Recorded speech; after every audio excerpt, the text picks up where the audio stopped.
Hi children, welcome back to our social class. So today we are going to continue our fifth chapter in political science, judiciary. Okay. So today the first topic is what is the structure of courts in India. Okay. So there are three different levels of court in a country. How many? Three different level. Okay. So there are several courts at the lower level, while there is only one at the apex level, that is the top level. So the courts that most people interact with are what are called subordinate or district court. Okay, so where more people can interact, that court is called your subordinate or district courts. Okay, so these are usually at the district or tehsil. Okay, they are at the district level or tehsil, that is the tahsil level, or in the towns, and they hear many kinds of cases. Okay. In the next level you have states, isn't it? Each state is divided into districts that are presided over by a district judge, and each state has a high court, which is the highest court of that state. Okay, so you have district court, above that you have the state high court. Okay, and at the top is the Supreme Court, that is located in the center, that is New Delhi. Okay, and it is presided over by the Chief Justice of India. So the decisions made by Supreme Court are binding on all other courts in India. Okay, so what are the three different level? At the lowermost level you have the district court, above you have high court, and the top one is your Supreme Court. Okay. Now, are these courts connected to each other? Yes, they are. Okay, so they are connected to each other. In India, we have an integrated judicial system. Okay, meaning that the decisions made by higher courts are binding on the lower court. Okay, so whatever decision the high court takes, the higher court takes, it has to be obeyed by the lower court. Another way to stand this integration is through the appellate system that exists in India. Okay, so this means that a person can appeal to a higher court if they believe that the judgment passed by the lower court is not just. Okay, that is appellate system. If the judgment what is given in the lower court is not satisfied, then you can appeal to the higher court. Okay, so here we are going to see about a case. So the state, that is the Delhi administration versus Lakshman Kumar and others. Okay, it was in 1985, from the lower courts to the Supreme Court. So according to this, in February 1980, Lakshman Kumar married 20-year-old Sudha Goyal, and they lived in a flat in Delhi with Lakshman's brothers and their family. On 2nd December 1980, Sudha died in hospital due to burns. Her family filed a case in court. When this case was heard in the trial court, 4 of her neighbors were called in as the witnesses. They stated that on the night of December 1st, they had heard Sudha scream and had forced their way into Lakshman's flat. Okay, there they saw Sudha standing with her sari in flames. They extinguished the fire by wrapping Sudha in a gunny bag and a blanket. Sudha told them her mother-in-law, that is Shakuntala, had poured kerosene oil on her and that her husband Lakshman had lit the fire. Members of Sudha's family and a neighbor stated that Sudha had been subjected to torture by her in-laws and that they were demanding more cash, a scooter and a fridge on the birth of their first child. So as part of their defense, Lakshman and his mother stated that Sudha's sari had accidentally caught fire while she was heating milk. Okay, so this was a contradiction in the case. Okay, then when this court case was brought to the court, okay, so on the basis of this and other evidences, the trial court convicted Lakshman and his mother Shakuntala and his brother-in-law Subhash Chandra and sentenced all three of them to death. Okay, so they were sentenced to death. In November 1983, the three accused went to High Court to appeal against this verdict. The High Court, after hearing the arguments of all the lawyers, decided that Sudha had died due to accident caused by kerosene stove. So Lakshman, Shakuntala and Subhash Chandra were acquitted. They were left free.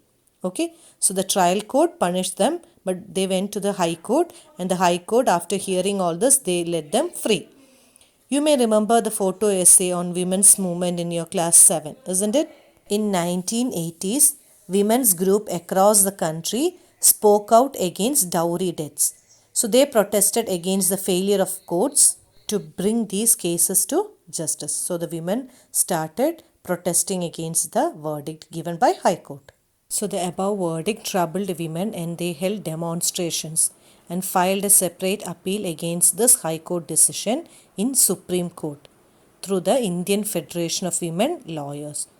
And in 1985, the Supreme Court heard his appeal and Lakshman and two members of his family.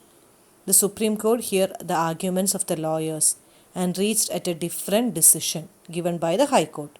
They found Lakshman and his mother was guilty, but they were acquitted the brother-in-law Subhash because they did not have enough evidence against him.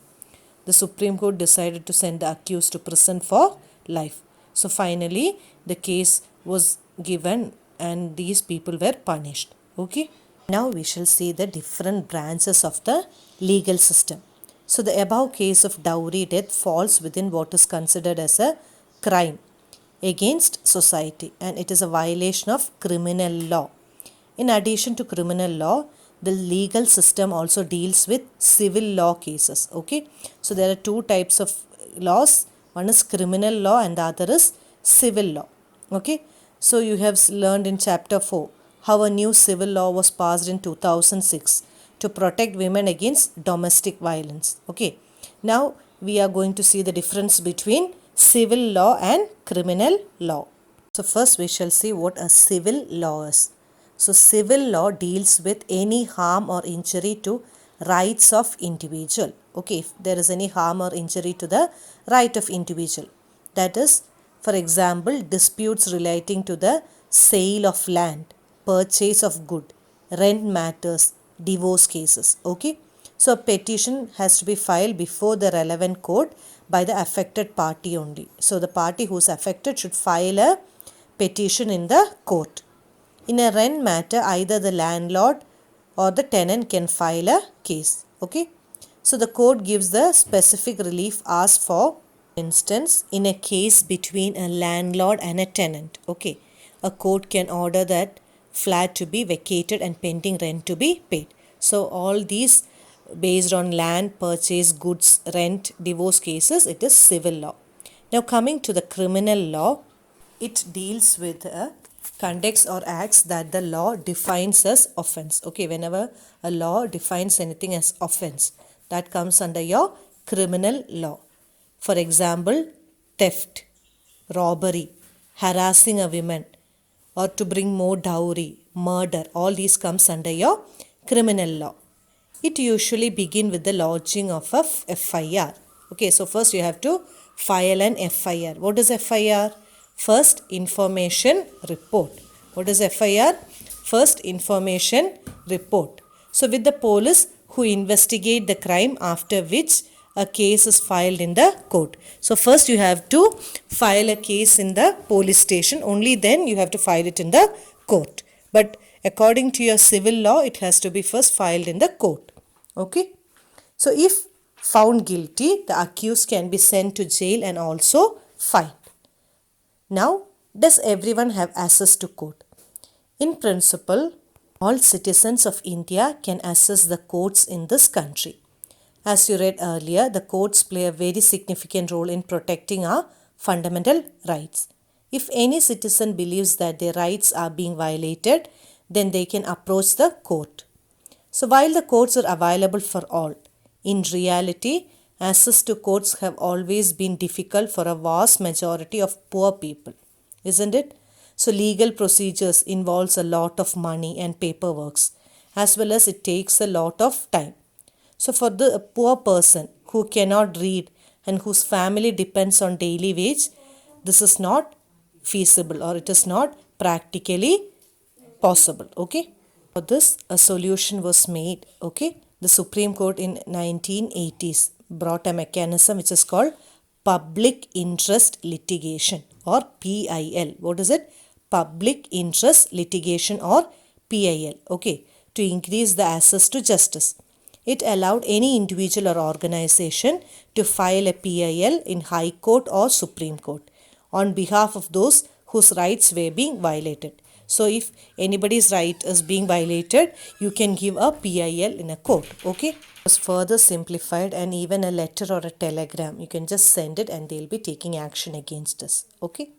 The court also plays a crucial role in interpreting the fundamental rights of citizen. Okay. So the court interpreted Article 21 of the Constitution on right to life to include right to food. So therefore ordered the state to take certain steps to provide food for all, including the midday meal scheme. Okay. Another issue that affects the common person's access to justice is it takes a long number of years to hear a case. Okay. So you have a phrase, justice delayed is justice denied. So it is often used to characterize this extended time period that the court takes. Okay, this is also an important issue. Though we have all of these issues, a court is playing an important role to provide justice to all, isn't it? So, serving as a check on the powers of the executive and legislature, as well as protecting the fundamental rights of citizens. So, the members of Constituent Assembly has quite correctly envisioned a system of court with an independent judiciary as the key feature of our democracy. Okay. So, which are the three levels, children? Supreme Court at the top, High Court, followed by district or subordinate court. So, that's all for today. Thank you.